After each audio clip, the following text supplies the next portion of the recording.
Ever see those edits where the clip slows down right on the beat, then snaps back to normal? That's time remapping. In the next 2 minutes, I'll show you how to do it in Alight Motion, no plugins needed. So let's begin. Now let's start by adding our twixters.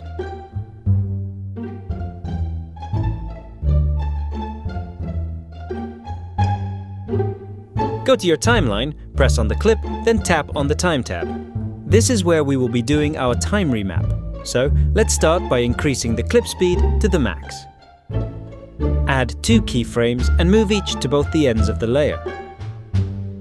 Now add another keyframe, but in the middle of the layer, this can automatically be done by just adjusting the speed at the bottom, just like I'm doing.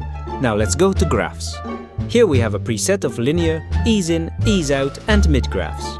We will use ease out graph between the first 2 keyframes and ease in between the other 2 keyframes. I'll make a separate tutorial that will cover graphs. Now let's shrink the layer by pressing the following button. And there we go, we got our first time remapped twixter.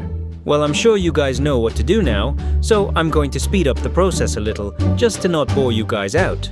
If you're enjoying this tutorial so far, consider giving this video a thumbs up and subscribe for more tutorials.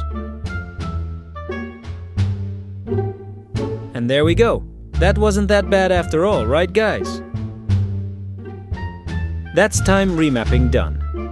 Try it on your next beat drop and watch your edit pop. If this helped, drop a like and I'll see you in the next tutorial.